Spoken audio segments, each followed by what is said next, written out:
네, 오늘 하나님 말씀 창세기 15장 1절부터 21절 말씀입니다.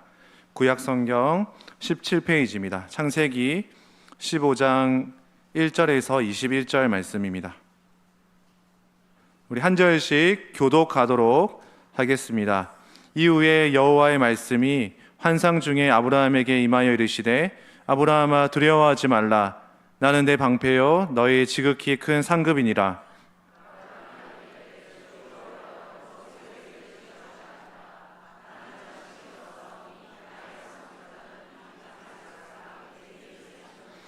아브라함이 또 이르되 주께서 내게 씨를 주지 아니하셨으니 내 집에서 길린 자가 내 상속자가 될 것이니이다.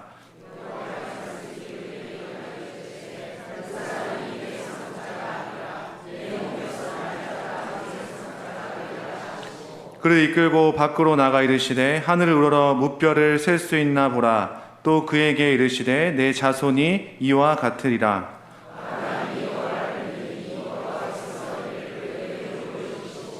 또 그에게 이르시되 나는 이 땅을 내게 주어 소유를 삼게 하려고 너를 갈대아인이 우르에서 이끌어낸 여호와니라.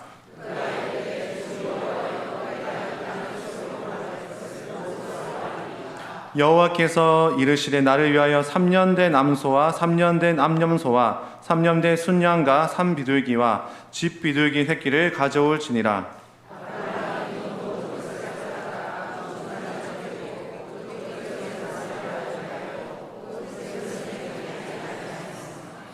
솔개가 그 사체 위에 내릴 때에는 아브라함이 쫓았더라.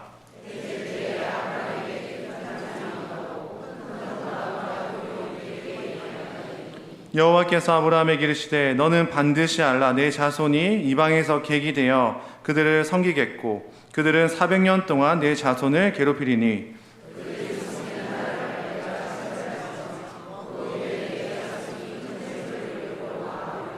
너는 장수하다가 평안히 조상에게로 돌아가 장사될 것이요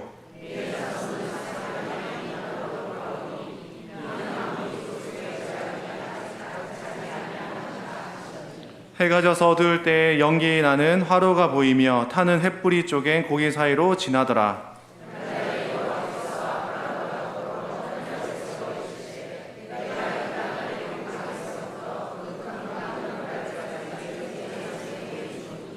곧 겐 족속과 그니스 족속과 감몬 족속과 같이 읽겠습니다. 아모리 족속과 가나안 족속과 기르가스 족속과 여부스 족속의 땅이니라 하셨더라. 아멘. 사랑하는 여러분, 하나님께서 하나님 나라를 온전히 세우고 회복하기 위해서 그에 합당한 사람을 세우십니다. 죄로 인해서 깨어진 이 세상 속에서 하나님께 하나님의 통치가 드러나도록 하기 위해서 그런 필요한 사람들을 세우고 그 사람들을 훈련시켜 나가시는 하나님의 모습을 우리는 말씀을 통해서 발견할 수 있습니다. 하나님께서는 사람들의 교만함으로 인해서 또 제약으로 인해서 노아의 홍수를 보내시고 또한 바벨탑 사건으로 인해서 혼돈 속에 있을 때 하나님의 사람을 보내셔서 그를 통해서 하나님의 진정한 복이 무엇인지 또 복의 사람이 무엇인지를 하나님이 알려주십니다. 하나님이 사람을 세우실 때 또 한 가지 중요한 특징은 이 사람들을 세우셔서 이스라엘 백성들 뿐만 아니라 또 그의 가정들 뿐만 아니라 모든 민족과 열방을 향해서 나아가기를, 그 복이 흘러가기를 원하시는 마음으로 하나님께서는 각 사람을 세우시고 특별히 창세기 12장 말씀에 보면 아브라함을 세우시는 하나님의 모습을 우리는 발견하게 됩니다. 아브라함을 세우면서 이 하나님께서 아브라함에게 어떤 소망과 약속을 하십니까? 바로 너의 후손을 통해서 큰 민족을 이루게 될 거다. 그리고 너는 약속한 땅에 들어가게 돼서 그 약속한 땅에서 하나님의 통치를 드러내는 모습을 보이게 될 거다라고 그렇게 하나님이 아브라함에게 약속을 하셨습니다. 이러한 약속을 들었을 때 아브라함은 여러 부담이 있고 또한 힘듦이 있지만 하나님의 말씀을 붙잡고 자신의 고향과 자신의 아버지의 집과 자신의 친척을 떠나서 가나안 땅으로 자신의 영적인 여정을 시작하게 됩니다. 지금이면 우리는 이사하는 게 예전보다는 더 쉽지만 당시에는 어떤 마을을 옮기려면 엄청나게 많은 코스트를 지불을 해야 됩니다. 그의 기득권을 내려놓아야 되고, 그리고 그들의 문화와 그들의 관계와 그의 소득까지도 다 내려놓고 그는 고향을 떠나야만 했습니다. 당시에는 땅은 중심으로 이루어진 사회였기 때문에 농사를 지으면서 평생 살아가야 됐고, 그리고 혈연 중심의 마을 공동체였기 때문에 그에게는 아주 큰 변화가 있었습니다. 그럼에도 불구하고 아브라함은 갈 바를 정확히 알지 못하고 하나님이 부르시는 곳으로 그는 한 걸음 한 걸음 떠나게 되었습니다. 그럼에도 불구하고 아브라함의 믿음의 선택은 안정적인 길, 우리로 말하면 꽃길만 걸었던 것은 아닌 것 같습니다. 아브라함이 믿음을 향해서 나아갔지만 그는 믿음을 향해서 나아가자 말자 그가 경험했던 것은 바로 기근이었습니다. 기근으로 인해서 결국 가나안 땅에서 살지 못하고 이 아브라함은 결국 애굽으로 가게 됩니다. 그리고 애굽에서도 목숨의 위협 때문에 결국 자신의 아내를 누이라 속이기까지 하는 사건도 경험하게 됩니다. 또한 우리가 읽었던 15장 말씀 전에 보면 아브라함은 전쟁까지 경험을 하게 됩니다.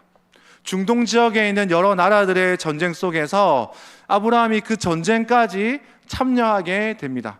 하나님이 세우셔서 온 열방과 온 나라를 향해서 회복하라고 나아갔지만 정작 아브라함의 현실은 어떻습니까? 정작 목숨의 위협이 계속 있고 먹고 사는 문제에 어려움이 있고 생존의 문제로 인해서 하나님의 복의 사람으로 세워지는 것보다는 당장 어떻게 하면 이 죽음을 이길 수 있을까? 어떻게 하면 이 위기 속에서 벗어날 수 있을까가 어쩌면 이 아브라함의 큰 고민이었을 것 같습니다. 어쩌면 하나님이 또 아브라함을 부르셔서 다른 관점으로 보면 아브라함을 부르셔서 정말 강하게 아브라함을 훈련시키는 모습을 우리는 볼 수 있습니다. 아브라함은 약속을 따라 가나안 땅에 오게 되었고 또 애굽에 갔지만 또 하나님의 부르심을 통해서 하나님의 약속의 땅에 가게 되면서 아브라함이 했던 행동 중에 여러 가지가 있는데 그 중에 하나가 바로 하나님을 찾고 예배했던 모습이 있습니다. 아브라함이 이동하는 곳마다 제단을 쌓고 여호와의 이름을 불렀더라 이렇게 말씀하고 있습니다. 처음에 아브라함이 가졌던 정체성은 바로 이러한 영적인 순례자요, 내가 복의 사람으로 살아가는 것이 아브라함의 정체성이었습니다. 그런데 아브라함의 마음속에 여러 가지 경험들을 통해서 애굽에도 가고 또 전쟁을 경험하고 또 기근도 일어나는 모습들을 보면서 하나님을 신뢰하는 마음도 있지만 한 가지 마음속에 계속해서 올라오는 마음은 너무 불안하다, 너무 두려운 마음이 아브라함 마음속에 올라오게 되었습니다. 아브라함이 두려운 마음을 가진 그 이유는 무엇일까요? 오늘 말씀 1절 말씀 15장 1절 말씀에 보면 이 이후에라고 표현하고 있습니다. 다른 성경 버전에는 이런 일들이 일어난 이후에라고 표현하고 있습니다. 즉 아브라함이 오늘 하나님의 약속을 다시 받는 이 과정 속에서 어떤 일이 있었습니까? 바로 전쟁을 경험을 했습니다. 아브라함이 중동 나라들 간의 전쟁 속에서 여러 다툼 속에서 결국 이 자기가 함께 온 롯이 그 가운데 잡히게 되었습니다. 롯이 포로로 잡혀가게 되니까 아브라함은 318명의 자신이 훈련시켰던 병사들을 데리고 전쟁에 참여하게 됩니다. 아브라함은 이 전쟁에서 승리를 하고 그리고 멜기세덱 왕에게 전리품을 받기도 합니다.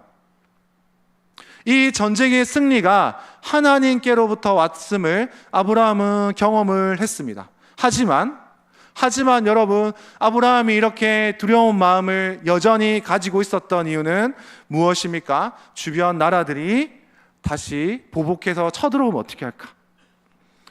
주변의 나라들이 다시 힘을 모아서, 그 많은 나라들이 힘을 모아서 다시 우리에게 쳐들어오면 어떻게 할까라는 그런 두려움이 있었습니다. 우리로 말하면 트라우마 같은, 전쟁 이후의 트라우마가 이 아브라함 마음속에 있었습니다.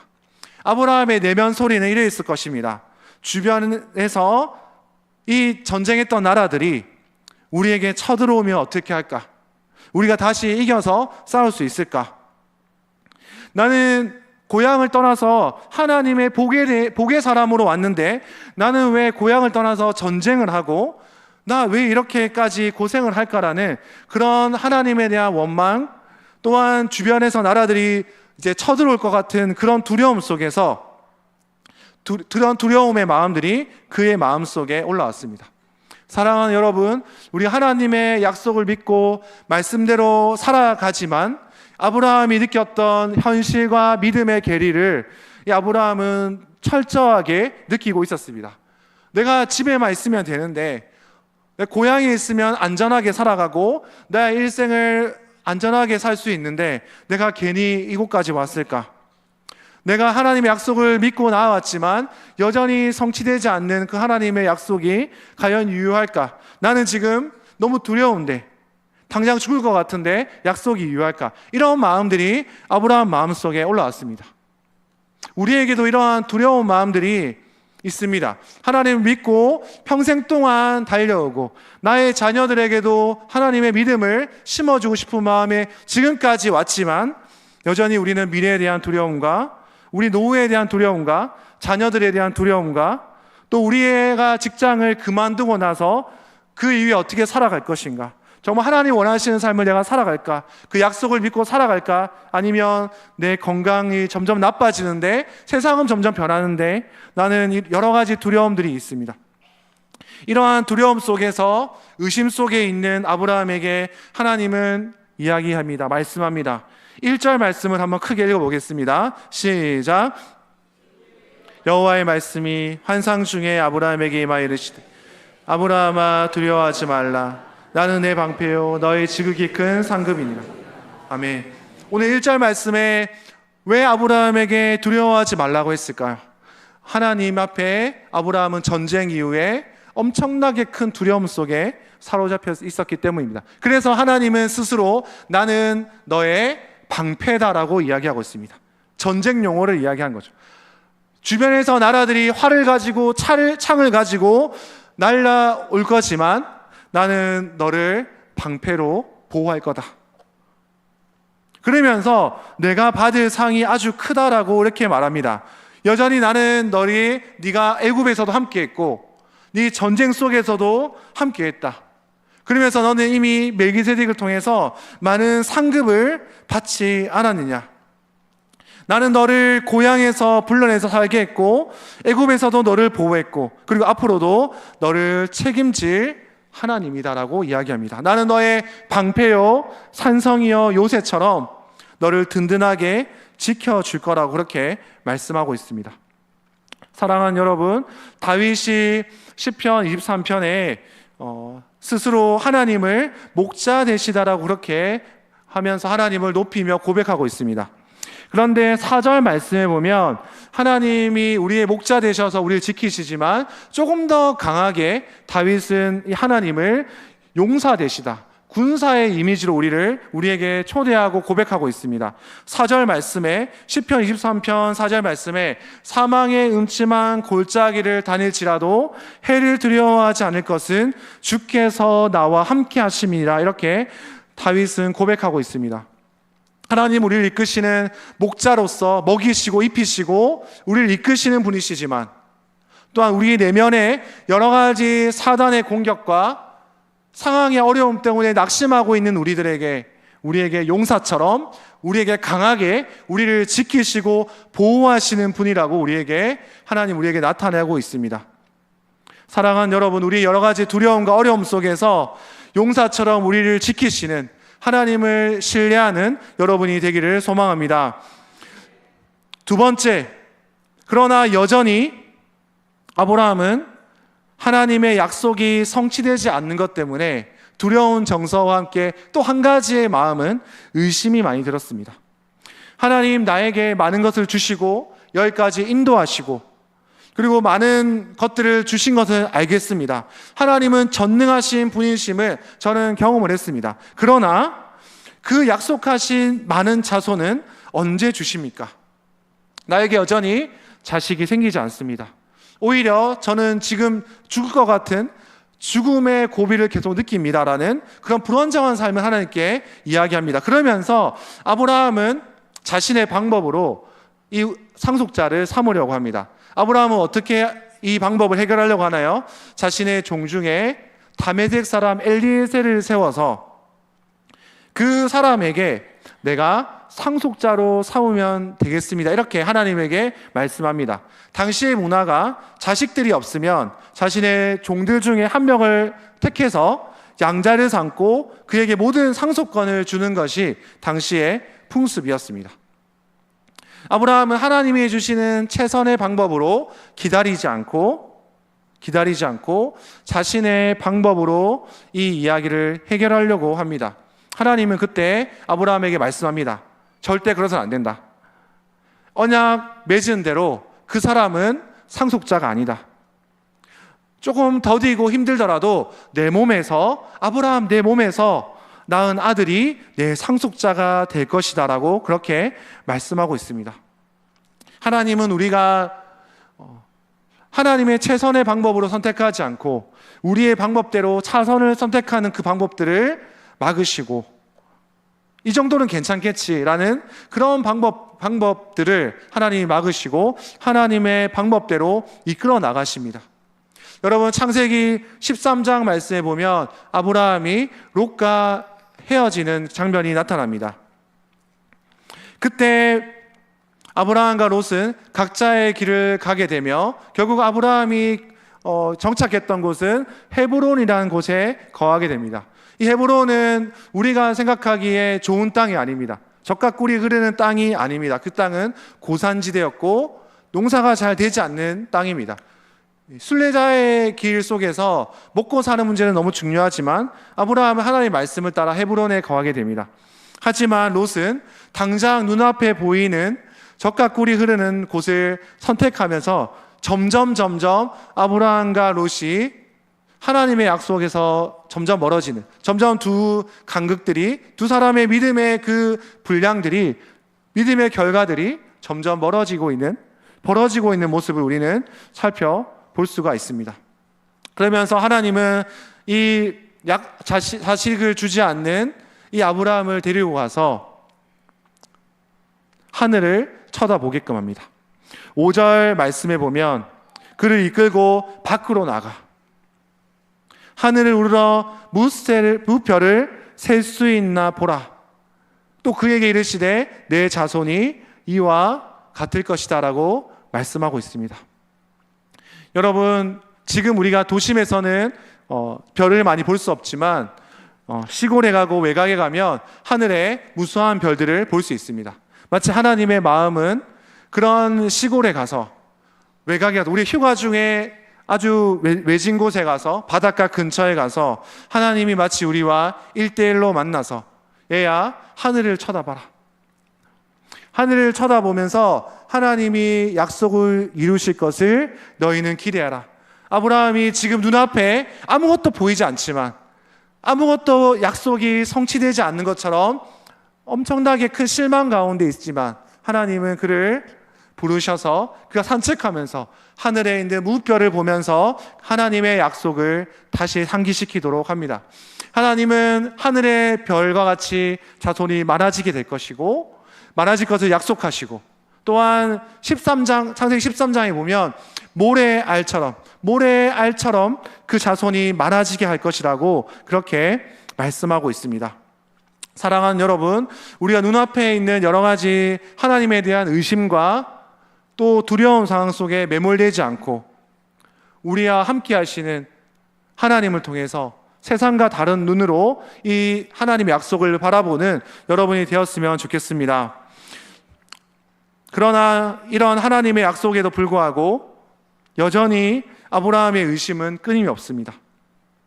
하나님, 이제 저의 씨를 통해서 저에게 자손을 주실 거라는 것을 알겠습니다. 이렇게 아브라함이 이야기합니다. 그러나 주시겠다는 땅은 어떻습니까? 8절 말씀에 하나님, 제가 땅은 그러면 어떻게 합니까? 이제 자손은 제가 저의 씨를 통해서 이제 낳겠습니다. 기다리겠습니다. 그런데 하나님, 땅은 어떻게 되겠습니까? 라고 또 한 번 더 질문을 합니다.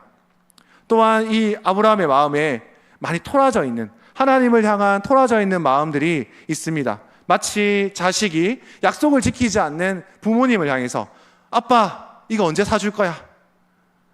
또 안 사주면 크리스마스에 사줄게. 크리스마스에 안 사주면 또 계속해서 때를 쓰는 아이처럼 아브라함은 또 질문합니다. 하나님, 땅은 어떻습니까? 그럴 때 하나님은 그 언약을 기억하게 하시면서 이 아브라함에게 하나님의 임재를 경험할 수 있게 합니다. 어떻게 하나님은 알려주십니까? 3년 된 암염소와 순양의 중간을 쪼개어서 그 사이에 횃불이 지나가도록 하십니다. 이 동물을 쪼개는 것은 바로 죽음을 의미합니다.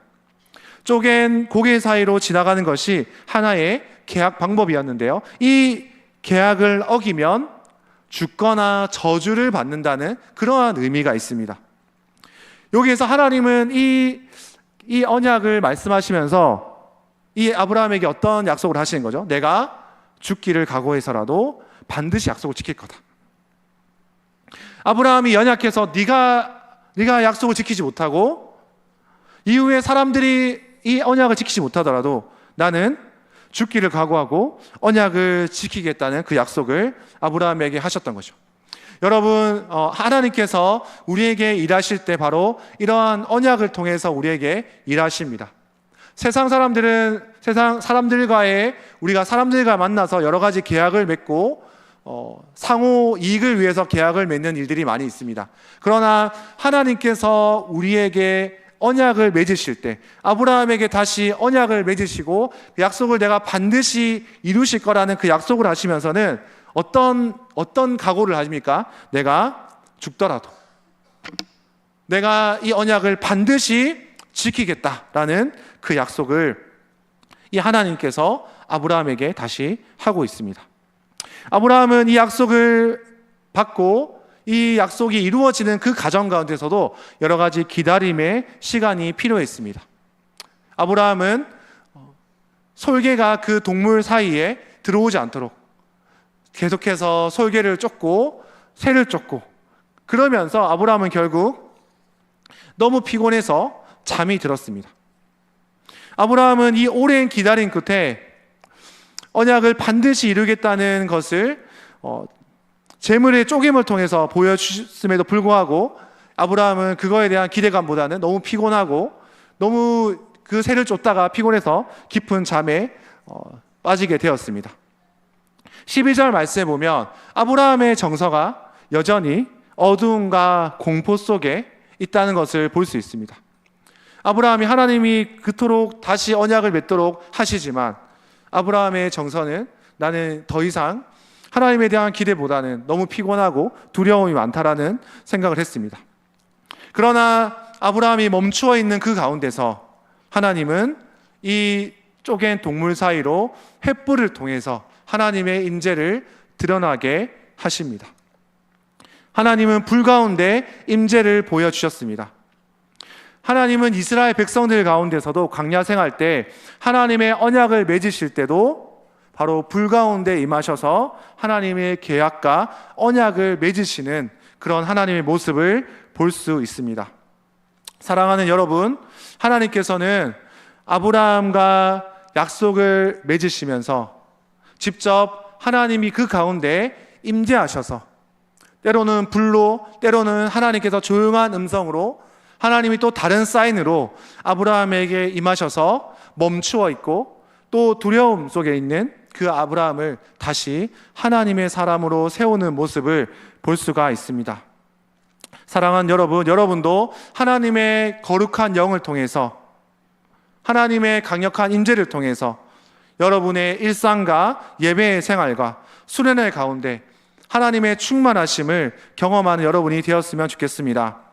하나님은 이 약속을 마무리하면서 이제 하나님의 이야기, 하나님의 계획을 알려주고 있습니다. 하나님의 너무 큰 계획을 알려주고 있습니다. 단순히 지금 아브라함이 약속을 받을 거라는 그 약속에서 너무 큰 이야기를 하고 있습니다. 아브라함이 최소한 약속의 땅에 가려면 너희 후손들은 400년 동안 포로 생활을 할 것이다. 400년 동안 노예 생활을 할 것이다. 이 말씀을 하시죠. 그리고 또 18절 말씀에 보면 애굽 강에서부터 큰 강 유브라데까지 내 자손에게 줄 것이다라고 말씀하고 있습니다. 400년 이후에 그 땅이 성취되고 하나님의 땅이 성취될 것뿐만 아니라 애굽 강에서부터 유브라데 강까지, 여기서는 다윗 왕과 솔로몬 왕이 차지하게 될 땅까지 이야기하는 거죠. 즉 100년 이후에까지 내다보고 약속을 하십니다. 너무 엄청난 약속을 받게 됩니다. 아브라함이 살아있었을 때 이 약속의 땅은 경험하지 못합니다. 아브라함은 175세에 죽게 됩니다. 75세 때 부름을 받고 100년 정도의 삶을, 약속의 삶을 살다가 아브라함은 생을 마무리합니다. 그리고 아브라함이 묻혔던 곳은 막벨라 굴에서 자신의 생을 마무리합니다. 아브라함이 봤던 그 넓은 땅, 하나님의 약속의 땅, 그 땅 가운데서 아브라함은 막벨라 굴을 소유하고 그곳에서 생을 마무리하게 됩니다. 사랑하는 여러분, 오늘 하나님께서 아브라함에게 약속하시면서 하나님의 계획을 알려주시면서 우리에게 또 하나님 말씀하십니다. 너희가 너희의 중심으로 이 세상을 바라보고 성경을 해석하지 않고 말고 하나님의 큰 이야기 속에, 하나님의 크신 이야기 속에 네가 거기에 동참하고 이 이야기 속에 너희가 거하고 이 이야기를 소망하라라고 그렇게 우리에게 말씀하고 있습니다. 사랑하는 여러분, 우리가 눈앞에 보이는 그 하나님의 약속이 희미하고 우리 눈앞에 보이지 않고 너무 큰 것처럼 보이더라도, 그러남에도 불구하고 하나님이 이 약속 가운데 일하시며 하나님이 이 약속 가운데 행하시는 그 하나님이심을 여러분 잊지 않고 따라간 여러분이 되었으면 좋겠습니다. 그러면 오늘 말씀을 통해서 우리 어떤 삶을 적용하고 살아야 될지를 두 가지 정도만 이야기하고 말씀을 마무리하도록 하겠습니다. 오늘 아브라함이 하나님의 이 약속 가운데 반응했던 첫 번째 반응은 바로 6절 말씀 한번 읽어보겠습니다. 6절 말씀, 15장 6절 말씀 다 같이 읽겠습니다. 시작.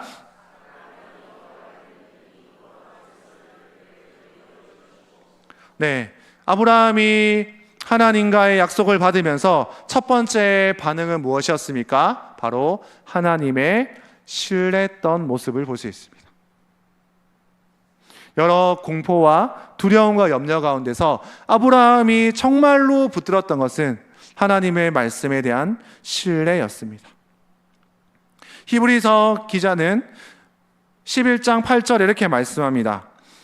믿음으로 아브라함은 부르심을 받았을 때 순종하여 장래 유업으로 받을 땅에 나갈새 갈 바를 알지 못하고 나아갔으며, 우리의 믿음의 여행을 하나님께서는 끝까지 완주하고 떠날 것을 우리에게 말씀하십니다. 하나님을 신뢰하며 하나님을 믿고 나아가기를 소망합니다. 그러면서 하나님은 우리의 선택, 우리의 걸음을 기대하시고 그 선택을 믿어주시며 우리와 동행해 주시는 분이다라고 달라스 윌라드는 하나님의 음성에서 이렇게 이야기하고 있습니다. 하나님을 신뢰하며 우리가 나아갔을 때 우리의 선택, 우리의 걸음을 기대하시고 그 선택을 믿어주시며 우리와 동행해 주시는 분이다라고 이렇게 이야기하고 있습니다. 사랑하는 여러분, 우리의 눈앞에 보이는 여러 가지 믿음의 길이 보이지 않고 답답할더라도 하나님을 믿고 한 걸음 한 걸음 믿음의 선택을 통해서 하나님의 동행하심을 경험하는 여러분이 되었으면 좋겠습니다. 마지막으로 한 가지 더 가져야 될 태도는 바로 인내인 것 같습니다. 아브라함이 오랜 시간 동안 정말 하나님의 약속을 이루지 못해서 답답하고 또 눈앞에 보이지 않아서 여러 가지 위기 속에서 아브라함이 가졌던 또 가져야 될 태도는 바로 인내인 것 같습니다. 이 인내를 통해서 아브라함을 훈련시키시고 아브라함이 정말 하나님의 사람으로 세워져 나가는 하나님의 모습을 우리는 경험할 수 있습니다. 사랑하는 여러분, 우리 앞에 놓인 상황은, 놓인 환경과 상황은 믿음의 여정을 떠나기에는 점점 좋지 않은 것 같습니다. 아브라함처럼 두려운 마음이 있고요, 염려되는 마음이 있고 회의적인 마음이 있습니다. 이때 하나님의 위로와 하나님의 임재와 하나님의 언약을 경험하는 여러분이 되었으면 좋겠습니다. 특별히 이번 주에 있을 늘푸른 교실 말씀 캠프를 통해서 또 이어지는 부서 수련회를 통해서 참여하는 학생, 교사들이 하나님을 만남으로 인해서 그리스도 안에서 변화를 경험하고 다시 한 번 더 하나님의 언약을 경험하는 자들이 되었으면 좋겠습니다. 그리고 여러분들 이번 주부터 여름 휴가에 많이 들어가게 됩니다. 이 여름 휴가 기간 때 하나님이 나에게 어떤 말씀을 하시는지, 하나님이 나에게 어떤 위로를 하시는지, 하나님이 나에게 어떤 것을 보여주시는지를 소망하며 이 기간을 보냈으면 좋겠습니다.